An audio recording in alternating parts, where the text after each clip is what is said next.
Cree hoy la Iglesia Adventista del Séptimo Día en el mensaje de la justificación por la fe. Esa es la mayor necesidad hoy de la Iglesia. Esa hoy nuestra mayor necesidad, que Dios convierta nuestro corazón, que nos dé un corazón nuevo y una mente nueva.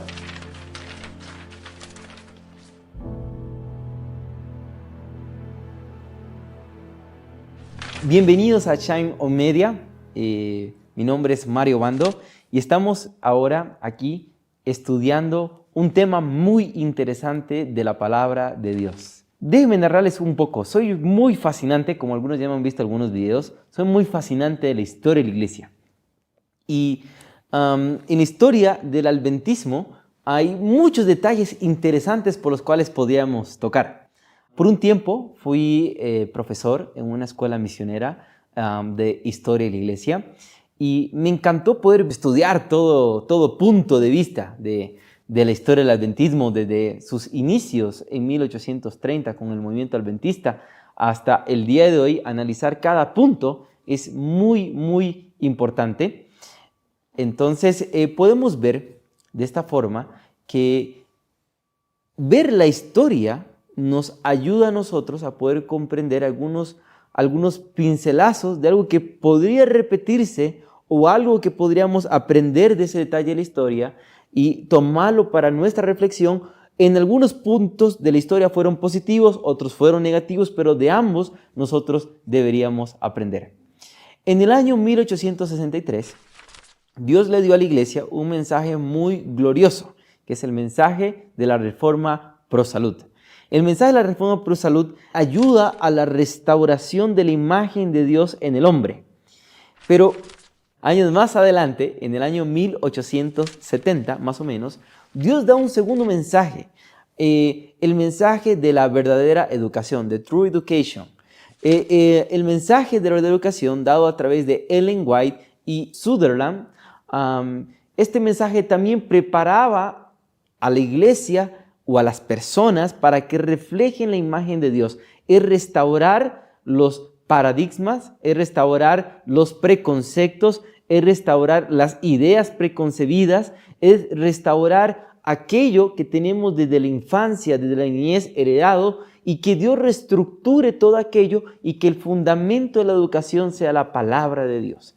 Estos dos mensajes, 1863 y 1860, la Reforma Pro Salud y la verdadera educación, estaban preparando al pueblo adventista para lo que se venía. Algo que iba a zumbar la iglesia, iba a mover toda estructura que tenía que moverse, todo pensamiento iba a ser deslizado. Y eso es 1888. Vamos a estudiar esta grandiosa historia de lo que ocurrió en 1888. El mensaje de la justificación por la fe. ¿Quiénes lo dieron? ¿Qué fue lo que pasó realmente en el Congreso de Minneapolis? ¿Por qué fue dado este mensaje a la iglesia adventista? Su aplicación y cómo tiene que ver con nosotros en el tiempo del fin. Y la gran pregunta es, ¿cree hoy la iglesia adventista del séptimo día en el mensaje de la justificación por la fe? Entonces, todas estas respuestas y todo esto lo estudiaremos en esta serie que veremos más de cerca, con una lupa más de cerca, 1888. Vamos a orar.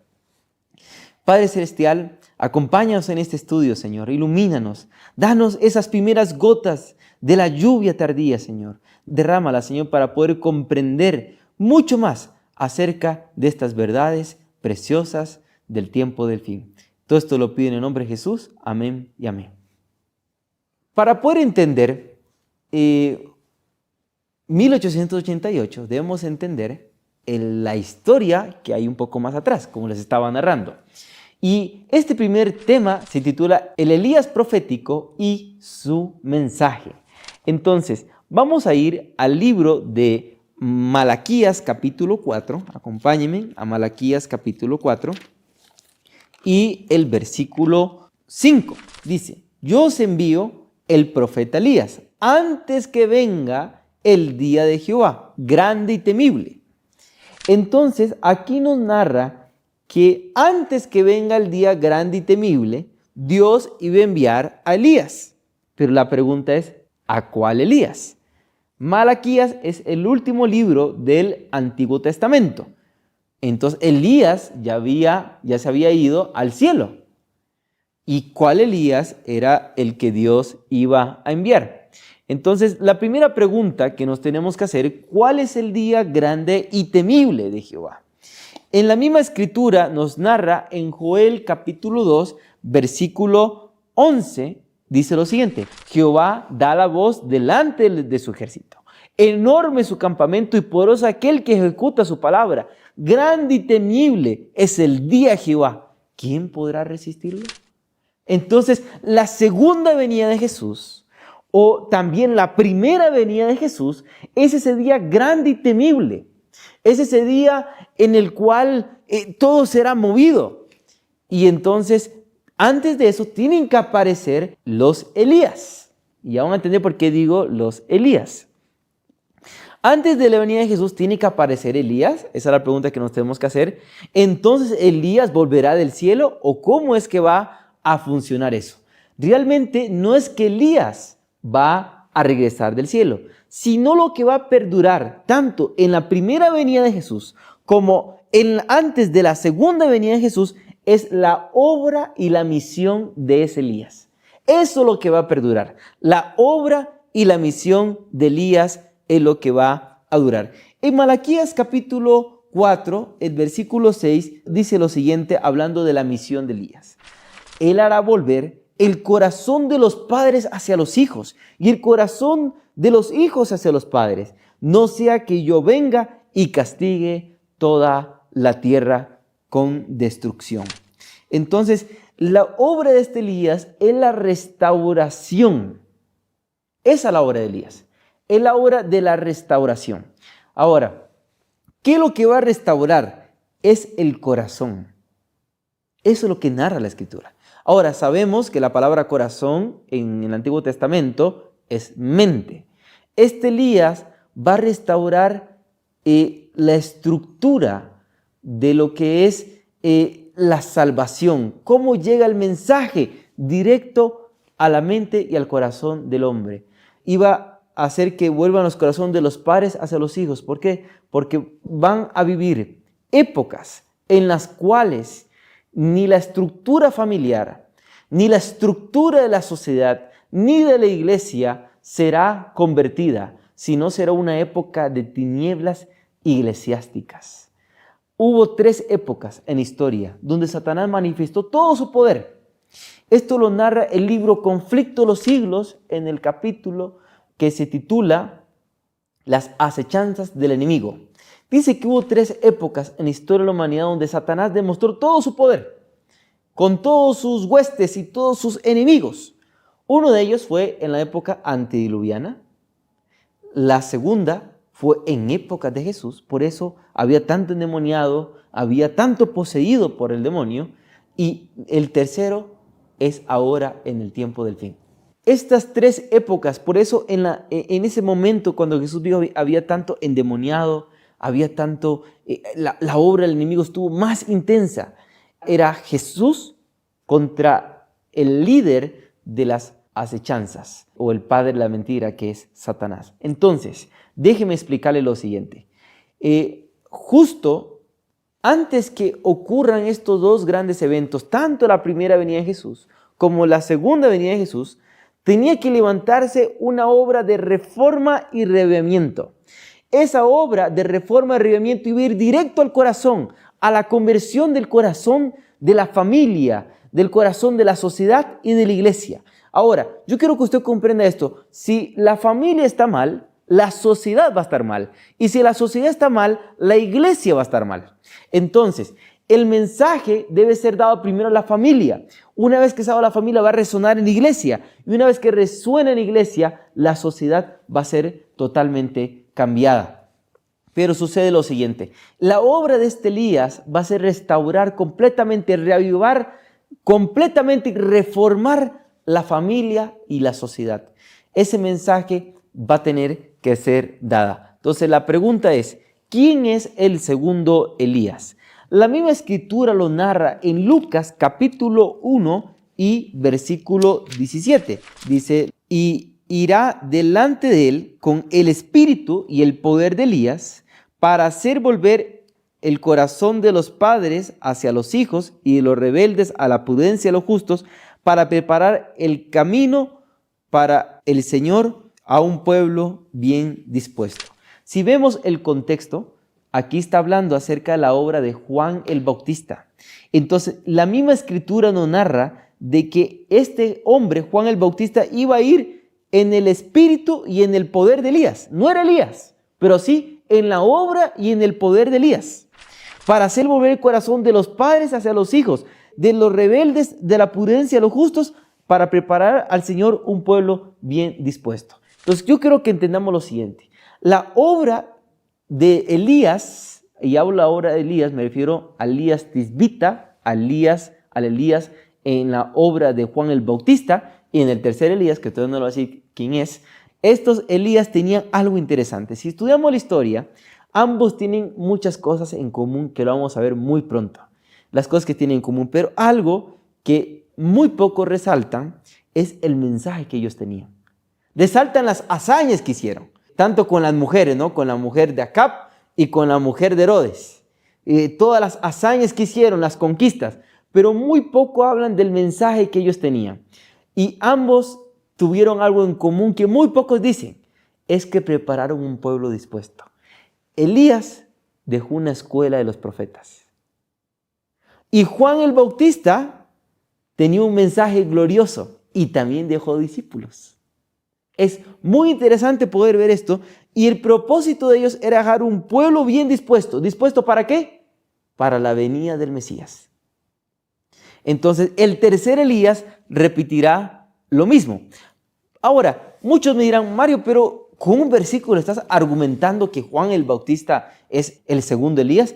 En la misma escritura, en Mateo capítulo 17 y el versículo 10, dice lo siguiente. Entonces los discípulos le preguntaron diciendo a Jesús, el contexto de la transfiguración. Entonces los discípulos le preguntan al ver todo lo que ocurrió en la transfiguración. ¿Por qué pues dicen los escribas que es necesario que Elías venga primero? Respondió Jesús y le dijo, a la verdad Elías vino primero y restaurará todas las cosas. Pero os digo que Elías ya vino. O sea, Elías, ¿qué iba a hacer? Restaurar todas las cosas. Entonces, recuerdan que les dije que la reforma pro salud en el año 1863 y la verdadera educación en la historia del adventismo 1870, el propósito era restaurar la imagen de Dios en el hombre, pero tenía que haber un mensaje que diera el golpe final. Vamos a ver eso más adelante, así que le pongo pausa, solo les pongo el contexto para que lo puedan ver. Entonces dice que restaurar todas las cosas, versículo 12, pero os digo que Elías ya vino. Así usted dirá, sí, Elías Tisbita ya vino. Elías ya vino y no le conocieron, sino que hicieron con él todo lo que quisieron, así también el Hijo del Hombre parecerá en manos de ellos. Entonces los discípulos comprendieron que él les hablaba de Juan el Bautista. Entonces el segundo Elías se cumple con Juan el Bautista. Y ahora la pregunta es, ¿será que tienen similitud Elías Tisbita a Juan el Bautista? Entonces, Juan el Bautista es un llamado a la reforma y al avivamiento. Vamos a ver las similitudes que tienen estos dos Elías. El primer Elías aparece en las montañas de Galad. Elías vivía en las montañas. Llama al pueblo a una reforma, que dejen a Baal, a los dioses falsos y se vuelvan a Dios. Este Elías tiene una reforma pro salud en su vida. Come cosas distintas. Es perseguido por una mujer. Llama al pueblo a obedecer los mandamientos de Dios. Y fue al cielo sin conocer la muerte. Este es Elías Tisbita, que lo puede encontrar en Segunda de Reyes, capítulo 17. Ahora, Juan el Bautista, vamos a ver sus similitudes. Aparece en el desierto, no vivía en las ciudades. ¿Dónde vivían? En el campo. Tanto Elías Tisbita como Juan el Bautista vivían en el campo. Eso se llama verdadera educación. No existe verdadera educación si no es en el campo. Ambos, tanto Juan el Bautista dice que desde su vientre era lleno del Espíritu Santo. ¿Por qué? Porque en el campo, en el desierto, toda la gente nos narra y nos dice que él logró contemplar las maravillas de las bóvedas del cielo. y aprendía de que había un creador, había un hacedor, y en las montañas de repente pensaba de que pronto iba a venir el Shilot, iba a venir pronto el que iba a traer la paz a Israel. Al contemplar la hermosura del campo, Juan el Bautista pudo contemplar al Mesías prometido. ¡Qué glorioso! Entonces, Juan el Bautista también tiene una reforma pro salud. Por eso les dije, 1863, 1870 y 1888, las tres fechas están ligadas. No se pueden separar, porque estos Elías tienen esto en común. Tiene una reforma en la vestimenta, igual que Elías Tisbita. Es perseguido por una mujer, igual que Elías Tisbita. Llama al pueblo a hacer los mandamientos de Dios. Y Juan el Bautista, Elías, en la obra de poder de Elías, sí conoció la muerte. Es la única diferencia que tenemos. Entonces, ahora yo creo que al ver estas similitudes, podemos entender que realmente sí hay un Elías profético, que es Juan el Bautista, y tenemos al Elías de Segunda de Reyes. Entonces, vemos qué interesante. Ahora, hemos visto esa comparación. Ahora, la pregunta del $1.000.000 que tenemos que hacernos es, ¿hay un tercer Elías? Esa es la pregunta del $1.000.000. Y si hay un tercer Elías, ¿quién es el tercer Elías? Esa es la pregunta que nos tenemos que hacer. ¿Será una persona o es una generación? Entonces, vamos a ver qué nos dice la Escritura. Ahora, recuerde que esta serie está basada en 1888 y está basada en la historia de la iglesia. Ustedes sabían que en el año 1816 se fundó lo que son los pentecostales modernos con Margarita MacDonald, en el año 1816. Entonces, nació estos movimientos de levantarse las manos, tirarse al suelo, revolcarse, que estos vienen realmente de la nueva era. Esto nació como el movimiento de Toronto en Canadá, y este hombre, Kenny Copeland, aprendió esto en la India. Y cuando aprendió esto en la India, lo llevó a Canadá al movimiento de Toronto, y eso rápidamente se expandió como una pandemia. Y entonces se conoce como los pentecostalistas modernos, con Margarita MacDonald. Entonces, todos estos movimientos de tirarse al suelo, todo esto, nació en el año 1816. Entonces, recuerden que estos Elías tienen cosas en común. La iglesia pentecostal no cumplió con la obra del tercer Elías. No llamó al pueblo a una reforma, no llamó al pueblo a un avivamiento, no llamó al pueblo a una reforma pro salud, no llamó al pueblo a una verdadera educación, no llamó al pueblo a un mensaje glorioso. No cumplió eso el movimiento pentecostal. Ahora, mire algo más interesante. En el año 1830 nació la iglesia mormona con José Smith. Es interesante estudiar la iglesia, de la historia de la iglesia mormona. Se cree que nació en las rocas rocallosas en Estados Unidos. Y José Smith tuvo una visión de un ángel que le mostró muchas cosas y le dijo que él iba a ser el Mesías de América. Es muy, muy interesante, pero los mormones y José Smith llamaron al pueblo a una reforma pro salud, no llamó al pueblo a una verdadera educación, a una vida del campo, no llamó al pueblo a un mensaje glorioso, ni nada por el estilo. Él llamó a que él y que todos sus miembros pudieran llegar a ser dioses. Y el que tuviera más mujeres iba a tener un nivel más alto de santidad. Eso dice el libro del Mormón. Entonces es interesante. En ese mismo rango de tiempo, de 1840 a 1860, se levantaron tantos movimientos. Se levantaron las hermanas Fox con el espiritismo moderno, con los golpes misteriosos. Entonces abrió la puerta al mundo, al espiritismo. En el año 1852 apareció Charles Darwin con el origen de las especies, de que ya no venimos de una mano de un creador, sino venimos del mono. Es interesante que el Charles Darwin era teólogo, no era científico. Entonces, esto no era una enseñanza científica, era una enseñanza religiosa para quitar el génesis de las Escrituras, que hoy la nueva teología ha quitado el génesis de las Escrituras. Ese era todo el fin, era la conclusión. Pero Charles Darwin no llamó al pueblo a un revivimiento, una reforma, no llamó al pueblo a un cambio, tampoco se cumplió en el movimiento del evolucionismo, como no se cumplió con los mormones, como no se cumplió con las hermanas Fox, como no se cumplió también con los pentecostales. Pero no termina ahí. En el año 1869 nació lo que se conoce con Roswell, aparecieron los testigos de Jehová.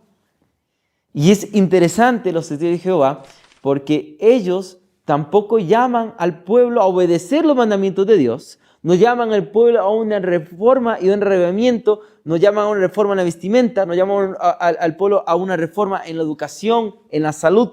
No tienen un mensaje así. Aparece Helena Blavatsky con la teosofía. Es una combinación de ciencia cristiana. Entonces se puede mezclar la ciencia con la Biblia para pervertirla. Y esto no se cumplió con la teosofía, no se cumplió así. Pero sí hubo un movimiento glorioso, y ese movimiento glorioso fue la historia del movimiento adventista. Es impresionante ver cómo este pueblo cumplió al pie de la letra lo que fue la obra de Elías.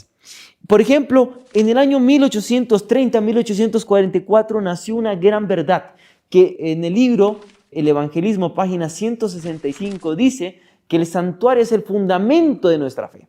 Y en ese año nació una doctrina principal, que es la doctrina del santuario. En el año 1845 aparece la verdad del sábado a través de Joseph Bate y Raquel Oakes. Ellos fueron los impulsores de la verdad del sábado. Entonces, ya ahora manda al mundo a ver que hay un santuario en el cielo y que en el cielo no solo hay eso, también hay una ley. Y entonces manda al mundo a guardar un sábado que ha sido olvidado, un mandamiento olvidado. En el año 1849 se imprime el primer periódico adventista, que se llamaba The Present Truth. ¿Y por qué recalco esto tan importante? El periódico The Present Truth llegó a tener tanta influencia, llegó a crecer tanto, que llegó a imprimirse, llegó a conquistar casi toda la parte sur de los Estados Unidos en la historia del movimiento adventista, que rápidamente James White, que era el director de The Present Truth, comenzó a imprimir primeramente con 100 suscriptores y en menos de un año tenía 1 millón. Es impresionante cómo eso se expandió como pólvora. De igual forma que Elías Tisbita y Juan el Bautista. Ellos en muy poco tiempo, ustedes estudian la historia de Elías y la historia de Juan el Bautista, ellos tuvieron un poco tiempo de acción, no sé si lo puedo poner así. Su ministerio fue corto, esa es la palabra que puedo poner, ¿no? Su ministerio fue muy corto, pero efectivo. Y The Present Truth tuvo una influencia tan grande en el mundo no adventista que fue como una pólvora. Y por eso fue un movimiento tan grande en los Estados Unidos, fue tan sorprendente el movimiento adventista. En el año 1852 conocemos la verdad del estado de los muertos, a la no inmortalidad del alma, que los muertos no van al cielo ni al infierno, sino que descansan. Esto era una verdad tan distintiva en esta época porque todo el mundo enseñaba lo contrario, pero había un movimiento que enseñaba algo diferente, algo distinto, y esto era algo que sorprendía a las personas. En el año 1859 se crea algo que se conoce como la ofrenda sistemática, que no son diezmos y ofrendas. Es algo muy distinto. Las ofrendas sistemáticas, porque hay muchos que narran esto como que solo citan directamente 1863, el origen de la organización adventista, que ya voy a hablar un poco acerca de eso, y hablan porque el tema del dinero, que tienen que repartirlo, pero la ofrenda sistemática funcionaba muy distinto. Un día podríamos estudiar acerca de esto, muy interesante poder verlo, pero la ofrenda sistemática fue el hecho de que se comenzó a estudiar que el 10% le pertenecía a Dios, pero la pregunta era, ¿dónde dar el diezmo? Entonces, el diezmo se estableció o el 10% del dinero se estableció para la predicación del evangelio, porque la Present Truth estaba a toda máquina. Había pioneros como Lombo Road que se iban a una ciudad, él solito levantó una carpa y desaparecía la iglesia evangélica, la iglesia católica, y todo el pueblo se hacía adventista. Donde iba Lombo Road se levantaba una iglesia adventista. Donde iba James White se levantaba una iglesia adventista. Entonces se necesitaban recursos. Y ellos decidieron que este dinero debía preservarse netamente para la obra de Dios. No tenía que ser para templos ni para construcciones, tenía que ser para materiales, tenía que ser para predicadores, tenía que ser para afiches, porque ellos tenían varios afiches con los cuales predicaban diagramas. Uno de los diagramas era el de Charles Fritsch, donde se predicaba las profecías bíblicas. Todo se dedicaba para eso. Años más tarde se decide organizarse y darle un nombre. Pero no nos organizamos como iglesia. Es lo que muchos malinterpretan. No nos organizamos como iglesia. Lo que se hizo en el año 1863, y sé que muchos van a escribir y me van a escribir comentarios, y está muy bien. Nos gusta que interactúen con nosotros, eso es bueno. Pero déjenme decirle que esto lo estoy evidenciando con el libro Portadores de Luz. Es un libro que muestra una línea lineal, valga la redundancia, que muestra un espacio-tiempo sin criterios personales, solo citando la historia. Entonces, lo que ocurrió en 1863 fue lo siguiente. Supongamos de que yo voy a una tienda de zapatos y miro los zapatos en la ventana y digo, oh, qué lindos zapatos de cuero. Entonces me atiende una persona, buenas tardes señor, sí, ¿en qué le puedo ayudar? Quiero zapatos de cuero. ¿Los quiere cafés o negros? Si los quiere elegir su color, pase a la siguiente ventana, por favor. Entonces yo camino a la siguiente ventana. Buenas, quiero los zapatos de color negro. ¿Los quiere de cuero o de cuero sintético? No, para elegir eso tienen que pasar a la siguiente ventana. Entonces va el hombre a la siguiente ventana. Los quiero, por favor, de cuero. Pero los quiero un poco altos o poco bajos. Si quiero elegir eso, tienen que pasar a la siguiente ventana. Y entonces el hombre ya cansado dijo, no, los quiero con bota un poco baja. No los quiero así. Muy bien, para entender los zapatos tienen que volver al principio. Esto se llama burocracia. Esto no existía en 1863. La burocracia no existía. Lo que ocurrió en 1863 es que como ya había algo de recursos y lo que se quería era avanzar la obra, quería eliminarse la burocracia. Recuerden que muchos de ellos venían de la burocracia.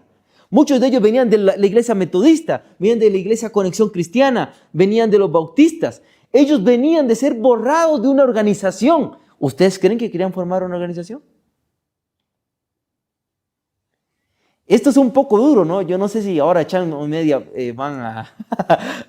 Es un poco fuerte, pero el propósito en 1863 de la organización era una forma más viable, sin burocracia, para avanzar la obra. De hecho, hay cartas escritas a Lombo Road o cartas escritas a Exxon White, hijo de Ellen White, donde la obra se estaba atrasando un poquito por algunos temas y muchas veces se sancionaba. Ellen White decía, no, la obra tiene que avanzar, dense los recursos, los recursos son para la obra de Dios, los recursos son para la obra de Dios. Entonces, de esa forma nació esto para que fuera un medio fácil para llevar el evangelio al mundo, no que fuera un medio difícil para llevar el evangelio al mundo. Entonces, esto es muy bueno entenderlo. El tema de cómo nacemos como iglesia es otro tema que lo pueden ver, debe estar en el canal en este momento. Es el tema de la crisis del adventismo. Ustedes pueden ver por qué cambiamos de secta a iglesia. Entonces usted puede ver ese tema para poder comprenderlo un poco más. Muy bien, en el año 1870, para que miren que esto tiene lógica sistemática, enviamos el primer misionero fuera de los Estados Unidos.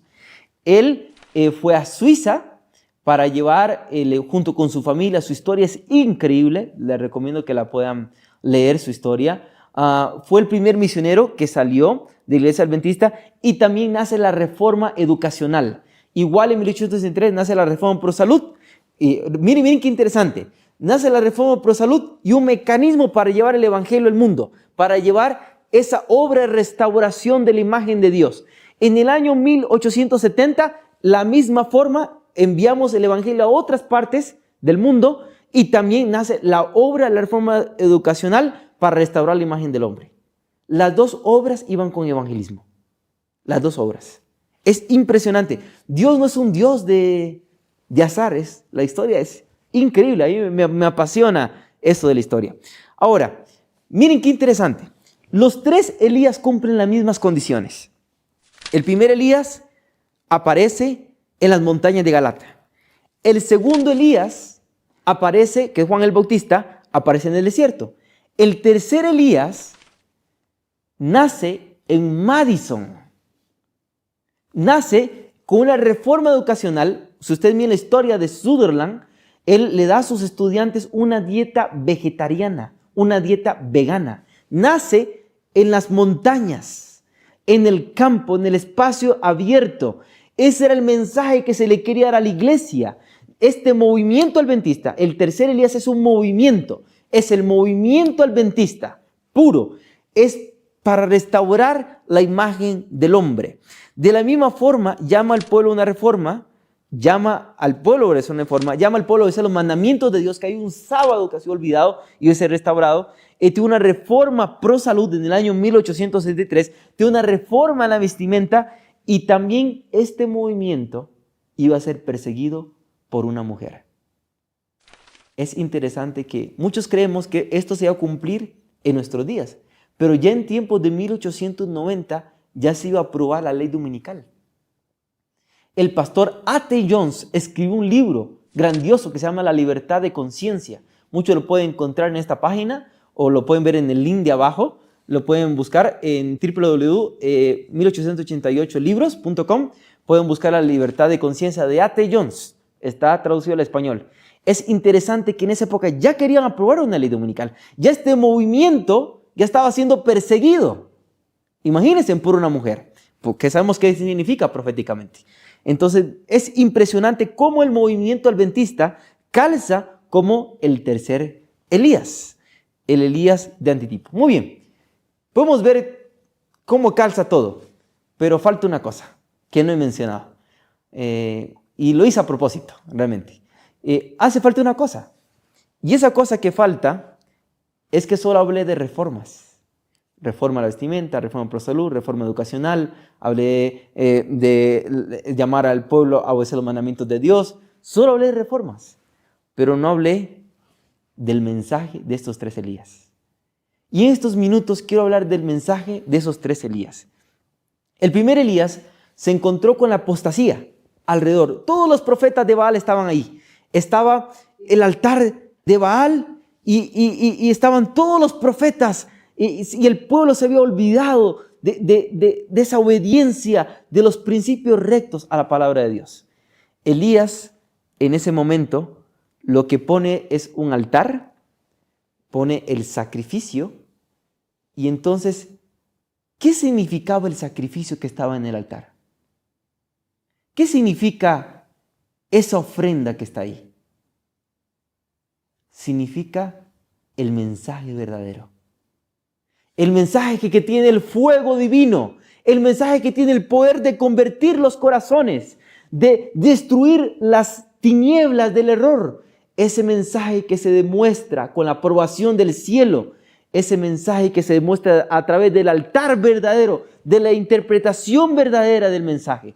Ese mensaje representa el mensaje de 1888. ¿Qué le parece a ustedes lo que dice 2 Reyes capítulo 18? Dice lo siguiente: cuando llegó la hora de presentar la ofrenda, se acercó el profeta Elías y dijo: oh Jehová, Dios de Abraham, Dios de Isaac y de Israel, sé hoy manifiesto que tú eres Dios en Israel y que yo soy tu siervo y que por tu palabra he hecho todas estas cosas.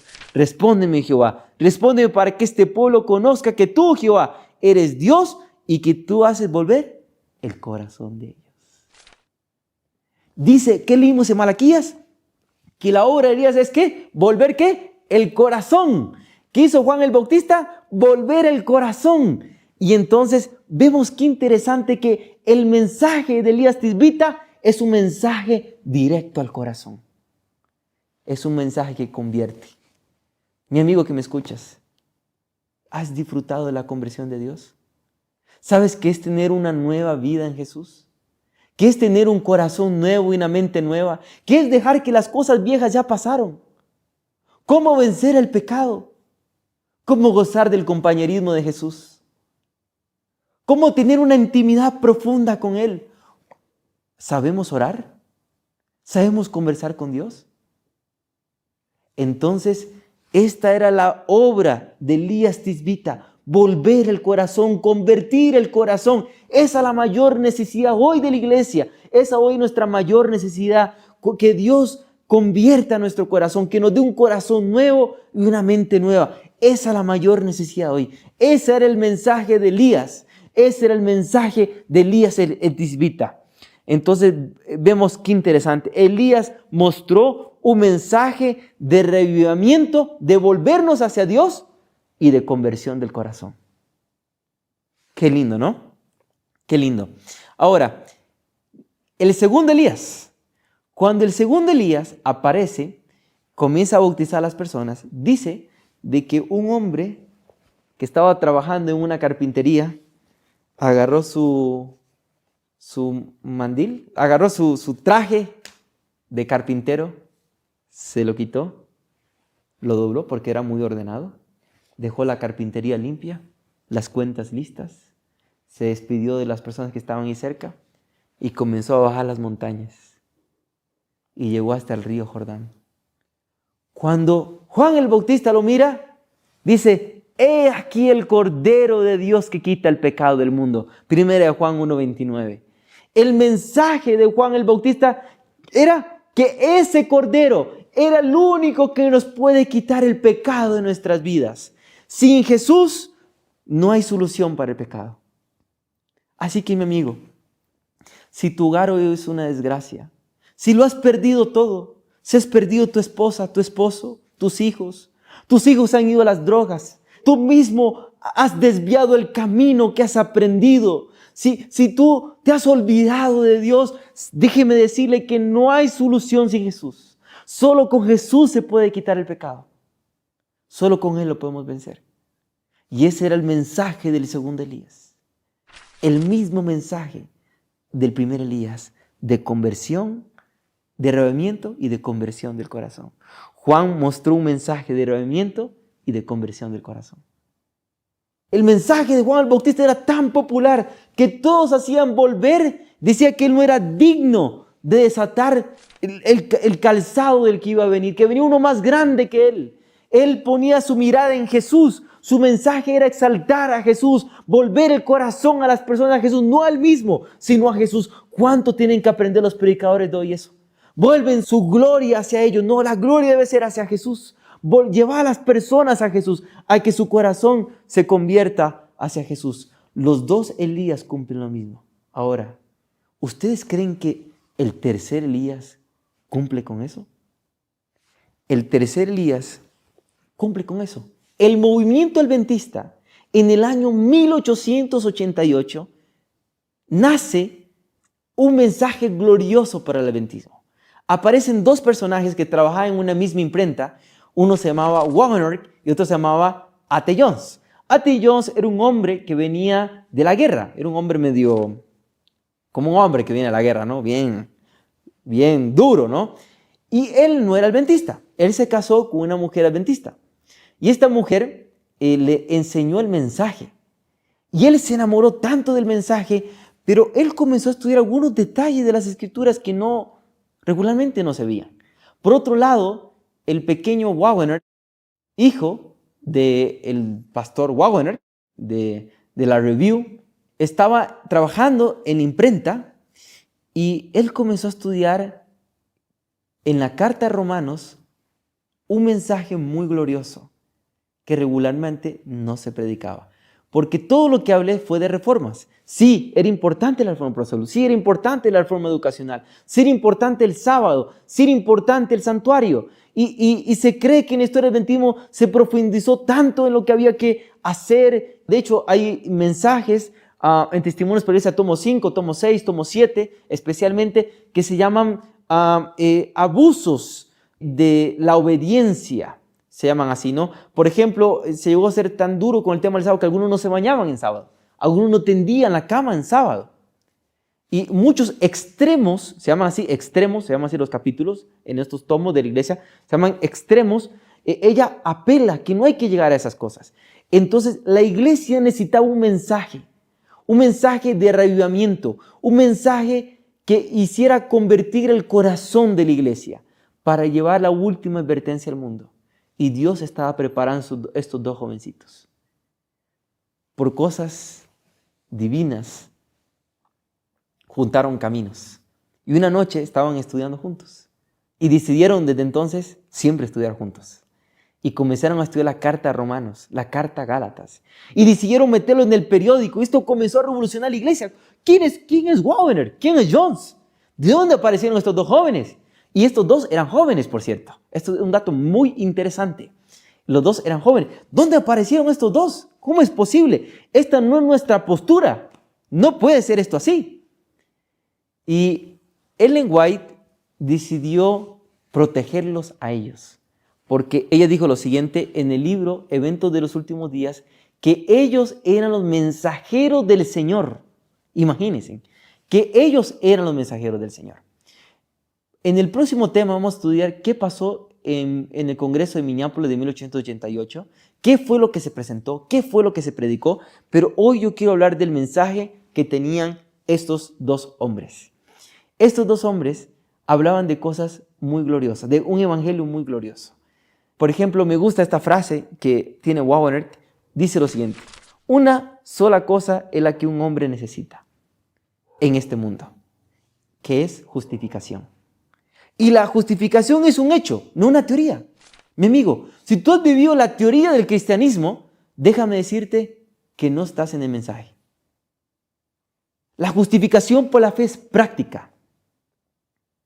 Es muy práctica. En los últimos temas de esta serie les voy a enseñar cómo tener una justificación por la fe práctica. ¿Cómo debo de orar? ¿La fe es mía o de quién es la fe? ¿O yo tengo que desarrollar la fe como el yoga? ¿Cómo es que funciona esto? Entonces, Wagner decía esto, es el evangelio, decía. La justicia puede alcanzarse únicamente por la fe. En consecuencia de todo en cuanto sea digno de predicarse, debe llevarse la justificación por la fe. Necesitamos, decía Wagner, la justicia de Cristo, tanto para justificar el presente, para hacer perfectos los imperfectos del pasado. Quiero repetir esto, a mí me encanta esta frase. Necesitamos la justicia de Cristo para justificar el presente, como hacer perfectos los imperfectos del pasado. Así que, mi amigo querido, si tú estás atormentado por tu pasado, si estás atormentado porque tuviste relaciones sexuales con tu novia, si tú estás perturbado porque has caído en las drogas, o dices, yo no seré igual porque lo que yo cometí, déjeme decirles que el poder del evangelio es tan poderoso que Dios puede hacer perfecto nuestro pasado. Dios puede hacer perfecto nuestro pasado, ¿no? Entonces, hay esperanza. Y la esperanza es que practiquemos la justificación por la fe, la justicia de Cristo. Y este fue el mensaje que se llegó en 1888, de que hay solución para el pecado, que sí se puede vencer el pecado y se puede vivir una vida feliz y en victoria en Jesús. Quiero leer una cita de Ellen White. Dice lo siguiente en palabras del gran maestro: el mundo está envuelto por las tinieblas de la falsa concepción de Dios. Los hombres están perdiendo el conocimiento de su carácter. Aquellos que esperan la venida del esposo han de decir al pueblo: aquí viene el esposo. Los últimos rayos de luz de misericordia, el último mensaje de clemencia que darse al mundo, es una revelación del carácter de amor de Dios. El último mensaje que se va a dar al mundo es el mensaje de la justificación por la fe. Si tú tienes un concepto que Dios es castigador, severo y áspero, que Dios solo te quiere castigar por las cosas que has hecho, déjame darte unas buenas nuevas. Déjame decirte que Dios no es así. Dios está dispuesto a recibirte en los brazos amantes. Su amor está dispuesto a llegarte a ti Y una vez que conquiste nuestro amor, seremos instrumentos divinos para dar la última clemencia al mundo. Así que mis amigos, la historia se repite plenamente. El tercer Elías, el movimiento adventista, cumplió al pie de la letra ese mensaje de los otros dos Elías. Vamos a estudiar en los próximos mensajes. Vamos a estudiar qué pasó en el Congreso de 1888. Y yo quiero terminar con esta frase de esperanza para con los que me están escuchando. Si estáis en una correcta relación con Dios hoy, estaréis preparados en caso de que Cristo venga hoy. Si estáis en una correcta relación con Dios hoy día, estaréis preparados en caso de que Cristo venga hoy. Así que mi pregunta es, ¿tienes hoy una relación correcta con Jesús? ¿Vas al sábado solo por ir el sábado? ¿Cumples porque tienes que cumplir, pero te has olvidado de ese Jesús que está ahí, tocando la puerta de tu corazón? ¿Has entrado en coloquio, en argumentación, en amistad con Jesús? ¿Has pasado tiempo en la sala de audiencia de Dios y que Él haya desvelado tu carácter y su justicia te haya cubierto en ti completamente?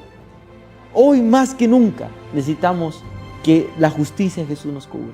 Hoy más que nunca necesitamos este mensaje para la iglesia, para los jóvenes y para todos necesitamos este mensaje.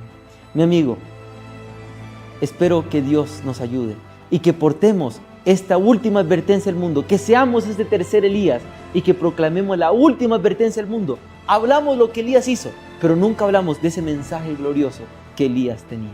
Así que necesitamos proclamar esa última advertencia al mundo. Que Dios te bendiga mucho y espero que podamos ver nuestro segundo tema, ¿qué pasó en el Congreso de Minneapolis de 1888? Dios los bendiga mucho.